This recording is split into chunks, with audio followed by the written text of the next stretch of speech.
Hachiko, c'est un chien.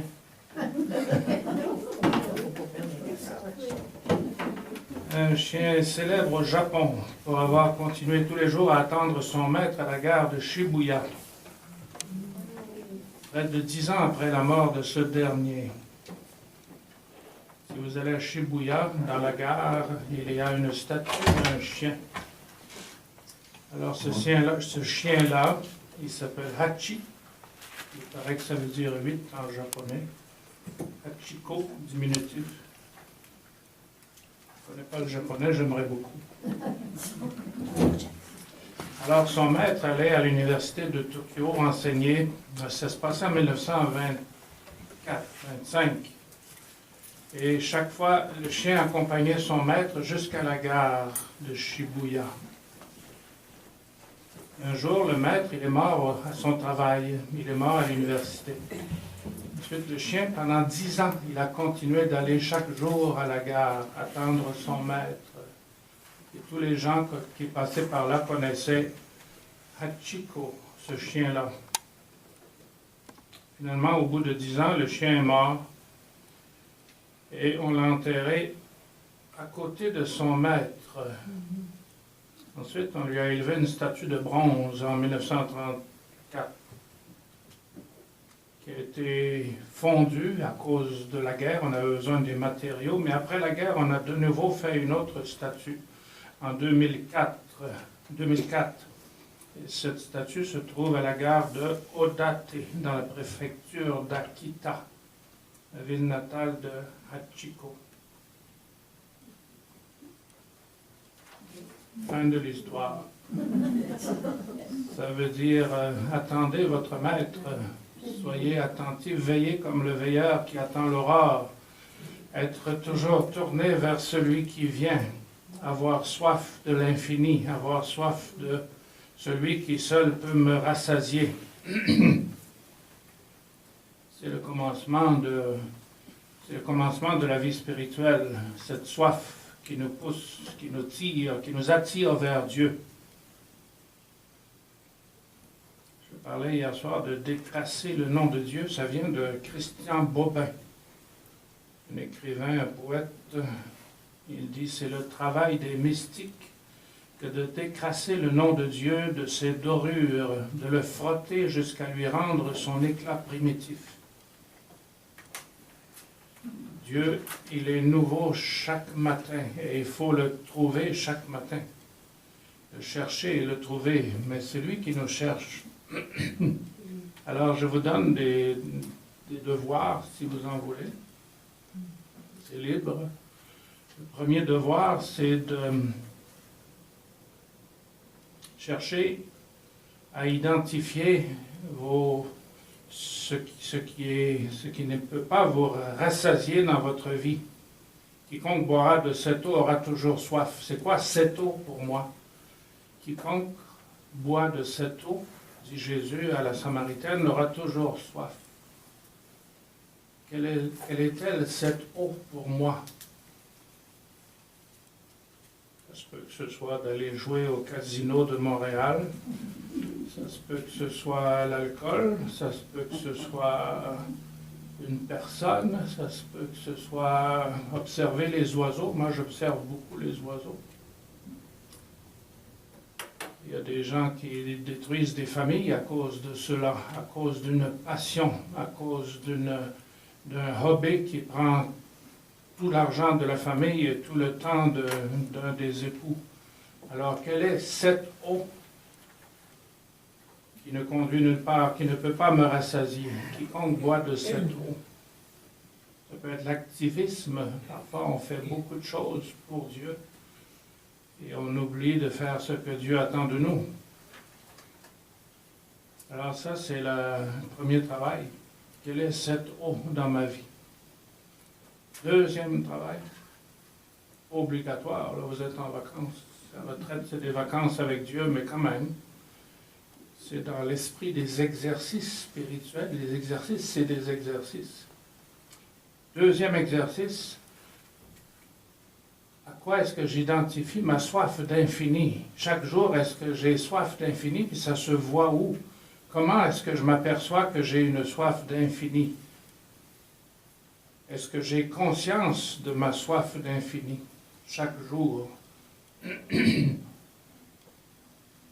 Mon neveu est à Kamouraska aujourd'hui même, puis il a mis une photo sur Facebook, une photo d'un coucher de soleil. Et vous savez que dans cette région-là, il y a de très beaux couchers de soleil. Et puis sa fille, ma petite nièce, elle dit que c'est beau. Voilà, une soif d'infini. Dans un coucher de soleil, la soif d'infini se réveille et va, à partir du coucher de soleil, va rejoindre le cœur de ma petite nièce, qui, elle, n'en a pas conscience beaucoup, sans doute. Mais devenir conscient de ce qui me fait toucher ma soif d'infini.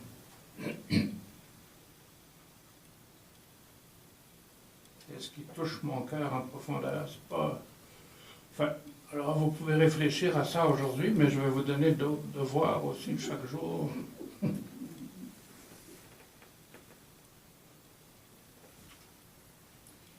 Continuez de ne pas forcer, de ne pas faire trop d'efforts, continuez de vous laisser aimer par Dieu dans la retraite, dans le silence. Dans les années 80, toutes les religieuses du Québec se précipitaient au Nouveau-Brunswick chez le père Bugeaud, Raymond Bugeaud. Vous êtes peut-être allé. Près d'en haut, dans le Nouveau-Brunswick. Le père Bugeaud, c'était un père de Sainte-Croix. Il est décédé maintenant. Et il travaillait en Inde, dans l'Inde très éloignée, dans les montagnes du nord de l'Inde avec les pères de Sainte-Croix. Et puis quand il allait dire la messe dans un village, il montait une montagne pendant 8 heures de temps. Ensuite, il la descendait pendant 2 ou 3 heures. Puis là, il arrivait à l'endroit où il allait dire la messe. Alors, il nous disait, quand on grimpe pendant 8 heures de temps, la première heure, tout le monde parle, blablabla, blablabla. Bla. Au bout d'une heure, c'est silence. Et en silence, pendant 7 heures de temps à grimper, c'est là que lui a fait une expérience de rencontre de Dieu. Dans ce silence-là. Et c'est là qu'il a eu l'idée de faire les ermitages qu'on trouve après d'en haut et qu'on trouve à Chamboisé et à bien des endroits, même ici à Lennoxville. Il y en a un ou deux. Ça s'est répandu partout. Et il nous disait, allez dans votre cabane, là, dans votre petite maisonnette, et vous allez trouver un lit, puis une table, puis une chaise berceuse. Il disait, bercez-vous. Il disait, quand vous avez fini de vous bercer, continuez. Alors c'est ça, faire une retraite, c'est ne rien faire et continuer de ne rien faire. Ne rien faire dans le sens, je suis là pour une présence, parce que le silence, c'est une présence qui m'accompagne. Alors, je continue à me laisser trouver par Dieu. C'est lui qui a soif de moi. Moi, j'ai soif de lui, mais lui a soif de moi aussi.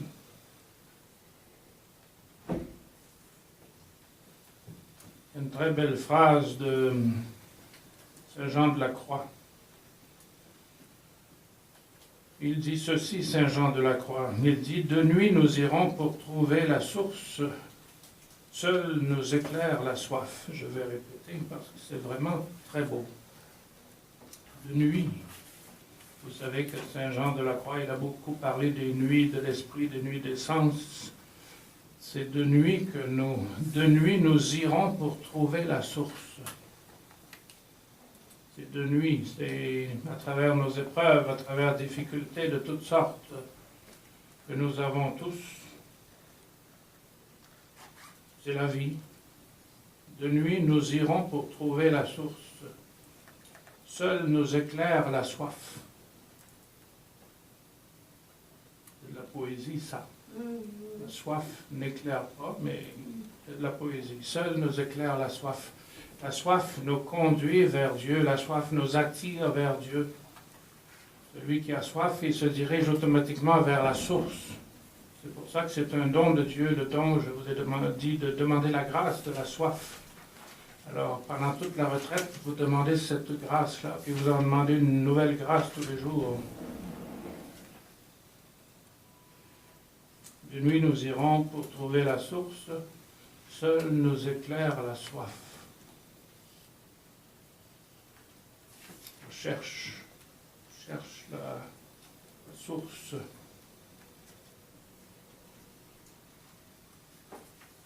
Saint Augustin a bien parlé de cette recherche de Dieu. Il a fini par le trouver. Et ce sera le thème de la journée d'aujourd'hui. La soif nous amène à la source, et la source, c'est la rencontre avec Dieu.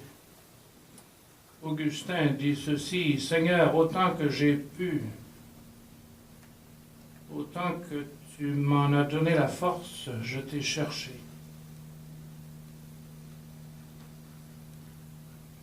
Et j'ai voulu avoir l'intelligence de ce que je crois. Et j'ai beaucoup discuté, j'ai peiné.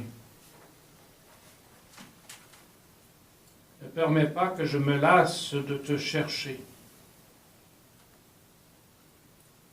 Mais mets-moi au cœur un désir plus ardent de te chercher. Augustin, c'est quelqu'un de très intelligent qui a cherché Dieu pendant toute sa vie. Me voici devant toi avec ma force et ma faiblesse.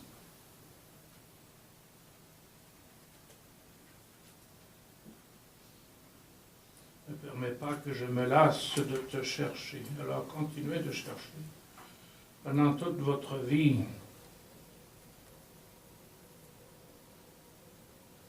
vous connaissez l'histoire de ce jeune homme qui était venu voir un vieil ermite et qui disait « Maître, je veux trouver Dieu ».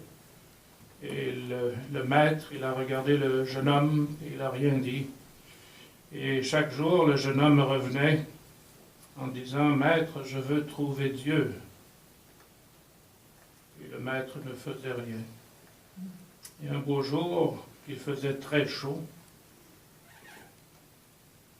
il demanda au jeune homme de l'accompagner jusqu'au fleuve pour nager. Et ils sont allés dans l'eau tous les deux, et à un moment donné, le maître, il a pris la tête du jeune homme et il l'a mis sous l'eau, puis il l'a maintenu sous l'eau pendant 1 minute.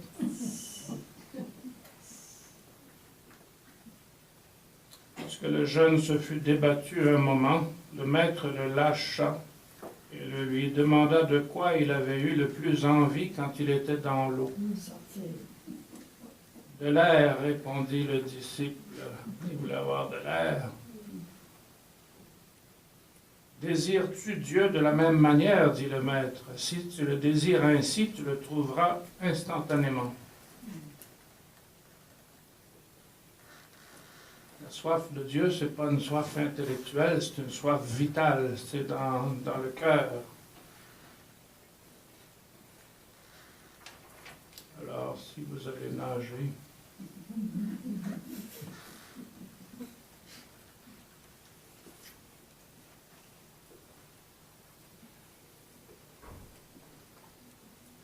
et nous arrivons ce matin à un deuxième thème. Le premier thème, c'est la soif. Et la soif, ça continue pendant toute la retraite, pendant toute la vie. J'ai soif de Dieu. Et tout le monde a soif de Dieu. La plupart ne le conscientisent pas souvent. Ils ont soif de beauté, de pureté, de justice. Nous le disons clairement, j'ai soif de Dieu, j'ai soif de l'infini, seul l'infini peut me rassasier. La soif nous conduit à la source. Aujourd'hui, nous allons parler de la rencontre.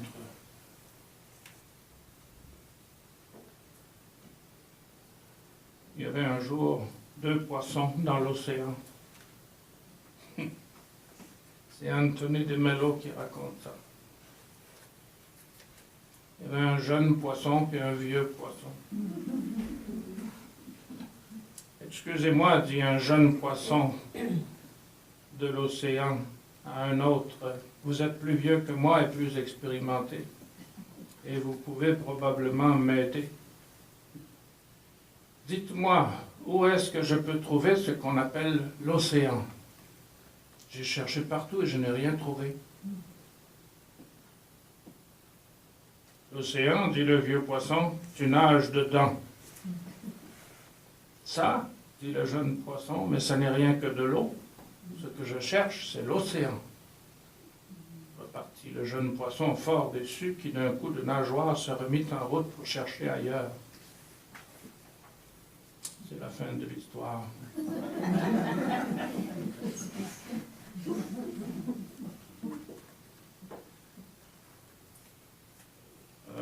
Ça veut dire qu'il était dans l'océan, mais il ne s'en rendait pas compte. Et le vieux poisson, il savait qu'il était dans l'océan. Vous êtes en présence de Dieu tout le temps. Vous ne vous en rendez pas compte tout le temps. Il y a une très belle phrase de Angelus Silesius, qui est un mystique du Moyen-Âge. C'est pas long. Il dit ceci: arrête, où cours-tu? Le ciel est en toi. Arrête, où cours-tu?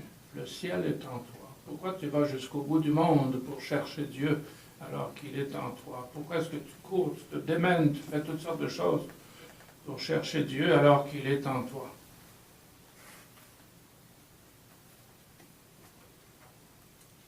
Donc c'est la rencontre. Ici vous avez Saint-Antoine de Padoue qui attire les poissons, qui prend les poissons.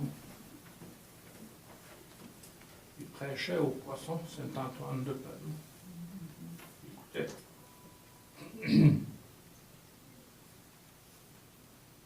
Donc le thème d'aujourd'hui, après la soif, qui continue de durer, parce que la soif, elle est étanchée, mais elle est agrandie, elle est augmentée par le fait même qu'elle est étanchée. Comme la bien-aimée du Cantique de Cantique qui trouve son bien-aimé, puis elle le cherche encore plus, puis elle le trouve, elle le perd, elle le trouve, elle le cherche toujours plus. Alors c'est la rencontre. Et la grâce que nous demandons aujourd'hui, c'est une rencontre plus profonde, plus belle, plus intense avec Dieu. Une rencontre qui nous amène à voir la réalité comme Dieu la voit.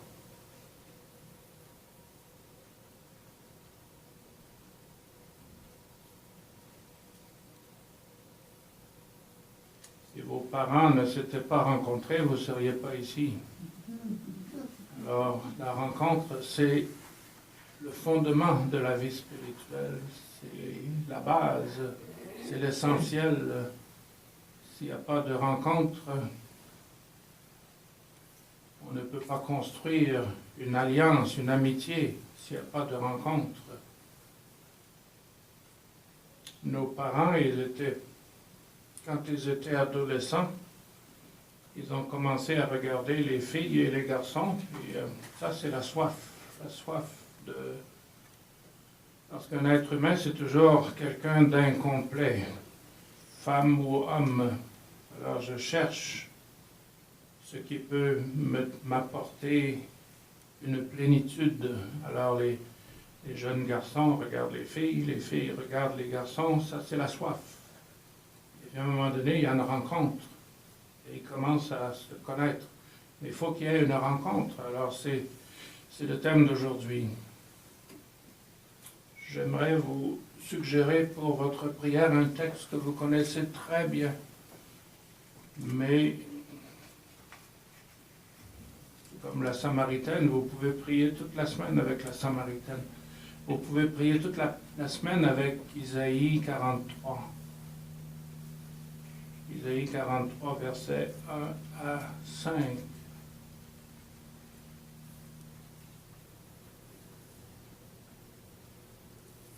Et maintenant, ainsi parle le Seigneur qui t'a créé, Jacob, qui t'a formé, Israël. Ne crains pas, car je t'ai racheté.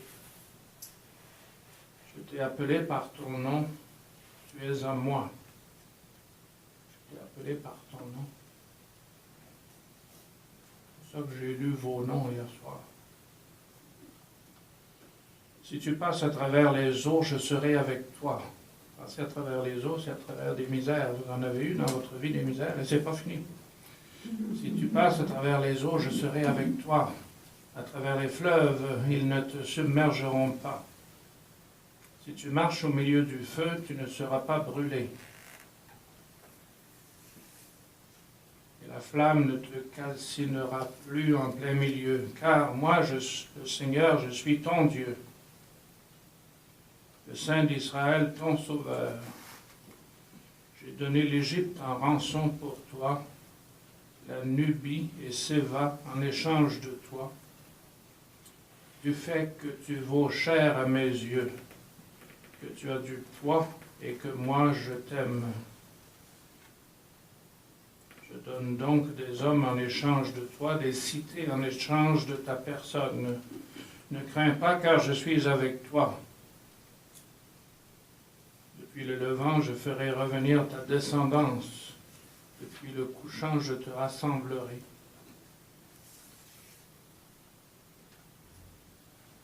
Bon, ce texte-là, vous l'avez lu 1000 fois, vous le connaissez presque par cœur, il suffit de continuer.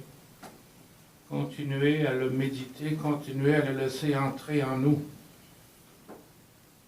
Je t'ai appelé par ton nom.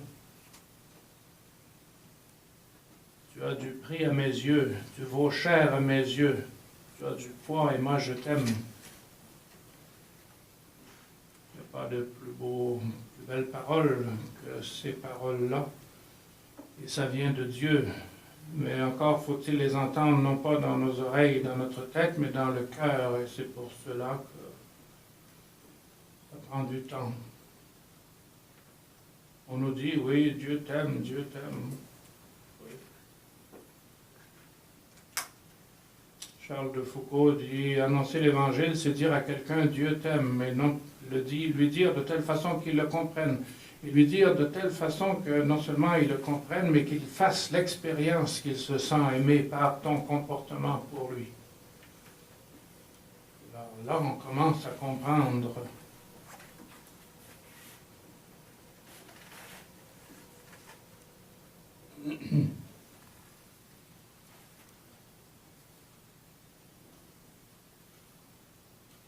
Ça, c'est la base de la vie spirituelle. S'il n'y a pas ça, on va avoir de la misère.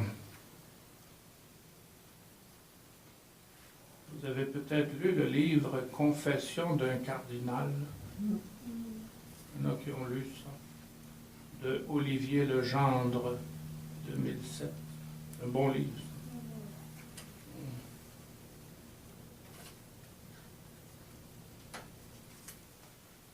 Alors le cardinal qui est parti de Rome et qui est allé en Asie, quelque part en Thaïlande, je pense, et qu'il vit dans un centre de personnes qui sont malades du sida. Et il est là comme simplement un accompagnateur, le cardinal en question. Et puis il y a un jeune qui s'appelle Po, P-O-O, Po. Et il dit, être chrétien, ce n'est pas seulement croire qu'il existe un Dieu, c'est s'accepter comme les mains de ce Dieu dans le monde, c'est se ressentir comme les continuateurs de l'acte de création divin.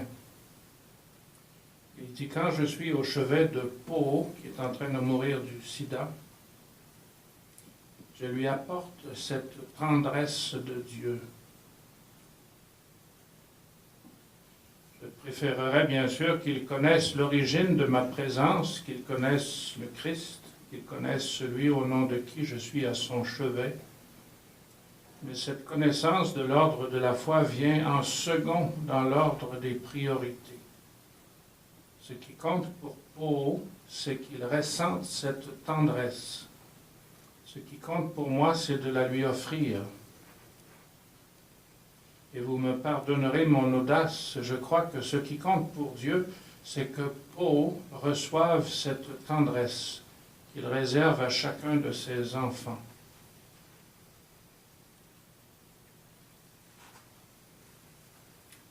C'est ça, dire à quelqu'un qu'on l'aime, c'est être présent d'une façon que la personne finisse par comprendre « je suis aimé ».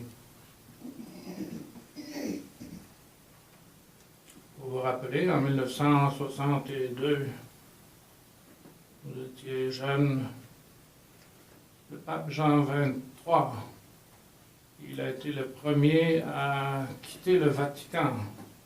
Pie XII n'a jamais quitté le Vatican, sauf qu'il est descendu dans la ville de Rome une fois, après les bombardements. Mais Jean XXIII était sorti, je ne sais pas où est-ce qu'il était allé, dans le nord de l'Italie quelque part. Et il est revenu le soir, et c'était la première fois qu'un pape sortait. Alors quand il est revenu le soir, à 9 h du soir, 10 h du soir, il y avait 300 000 personnes à la place Saint-Pierre qui attendaient le pape. C'était un événement extraordinaire, la première fois que le pape sort du Vatican. Et le pape Jean XXIII, il a fait une homélie à partir de sa fenêtre du 3e étage, là. Il a dit, rentrez chez vous, il est tard, et quand vous rentrerez chez vous, faites une caresse à vos enfants, et dites-leur que c'est la caresse du pape. Voilà ce que c'est que de faire comprendre à quelqu'un qu'il est aimé. Ça prend une caresse.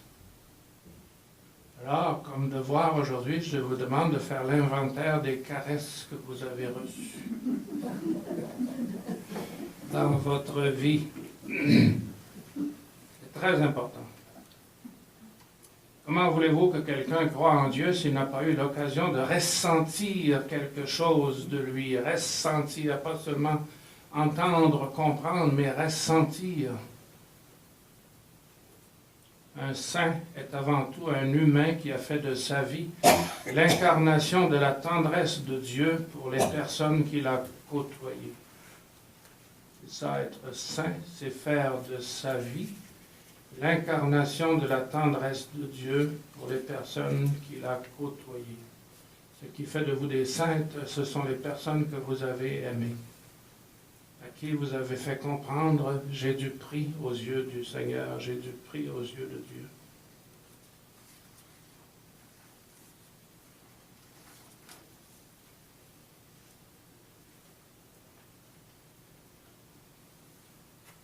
Alors le cardinal, il continue de réfléchir avec, mon Dieu, le temps passe, continue de réfléchir et il parle de la rencontre.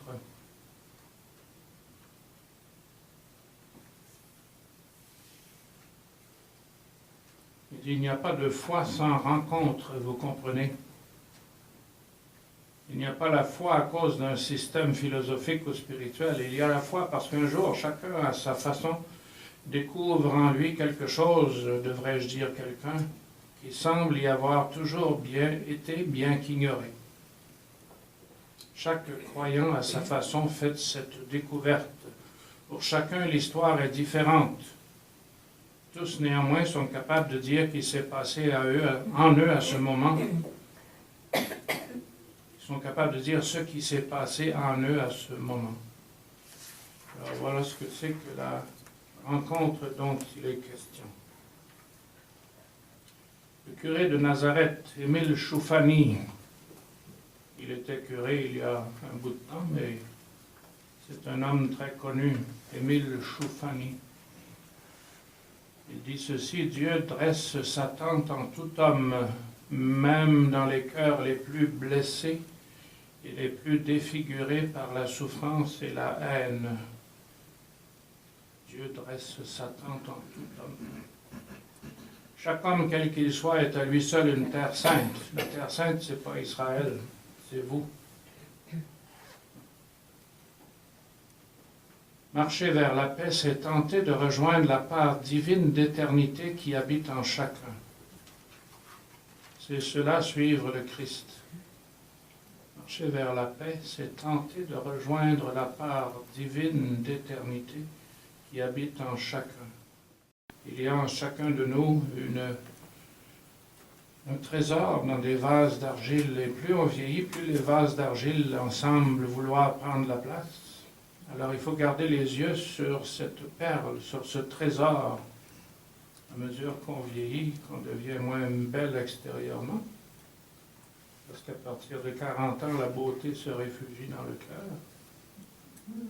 Mais tentez de rejoindre la part d'éternité qui habite en chacun. C'est cela, suivre le Christ.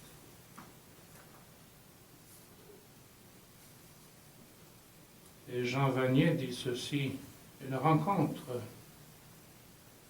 des choses rares et merveilleuses, présence d'une personne à une autre, présents l'un à l'autre, la vie s'écoulant de l'un vers l'autre. Ça, la rencontre, c'est une présence réciproque et la vie qui va de l'un vers l'autre, de l'un à l'autre. Et quand l'autre est Dieu, alors la vie de Dieu entre chez moi. C'est la rencontre.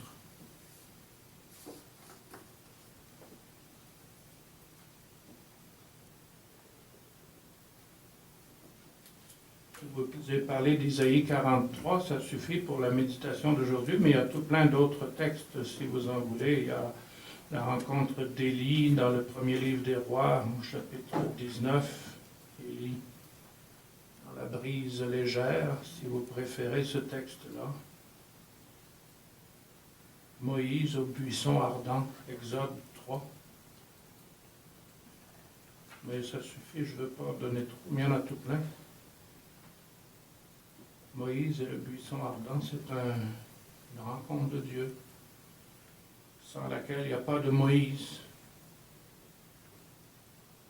Élie, s'il n'avait pas rencontré Dieu dans la brise légère, il n'y aurait pas eu la suite de l'histoire d'Israël. Saint Paul qui rencontre Jésus sur le chemin de Damas, si vous enlevez ça de la vie de Saint Paul, il n'y a plus de Saint Paul. Alors dans votre vie, il y a des rencontres de Dieu, il y a des tendresses que vous avez reçues, faites donc l'inventaire de cela. Les psychologues appellent ça des peak experiences, des rencontres sommets. Et les psychologues nous disent dans notre vie, il y a certains moments de notre vie qui sont des rencontres sommets.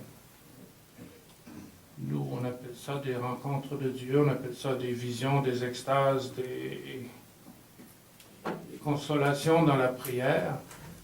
Il y en a dans vos vies, mais il y en a une ou l'autre qui est plus importante que les autres et qui détermine qui vous êtes aujourd'hui. Alors faites la liste, ça vous fait 3 devoirs là, avec les 2 sur la soif. Faites la liste de ces expériences où vous avez senti la tendresse de Dieu pour vous et surtout goûtez cela. Il ne s'agit pas de faire une liste intellectuelle, dire tiens, moi j'ai une belle liste, waouh! Non, il faut goûter, prendre du temps pour goûter, pour être avec et pour dire oui, cet événement-là a changé ma vie, puis je goûte encore comment c'est bon. Je termine par un dernier texte de Saint Augustin que vous connaissez par cœur aussi.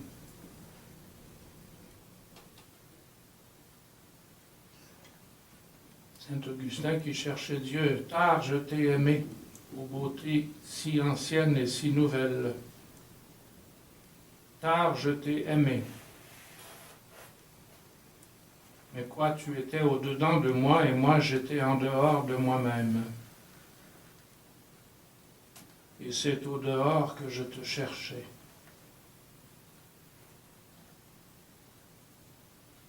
Je me ruais dans ma laideur sur la grâce de tes créatures. Tu étais avec moi et je n'étais pas avec toi. Retenu loin de toi par ces choses qui ne seraient point si elles n'étaient en toi. Tu m'as appelé et ton cri a forcé ma surdité. Tu as brillé et ton éclat a chassé ma cécité. Tu as exhalé ton parfum. Je l'ai respiré, et voici que pour toi je soupire. Je t'ai goûté, et j'ai faim de toi, soif de toi. Tu m'as touché et j'ai brûlé d'ardeur pour la paix que tu donnes. À la fin de cette journée, demandez la grâce que vos cœurs soient brûlants de la présence de Dieu, comme il l'était pour les disciples d'Emmaüs.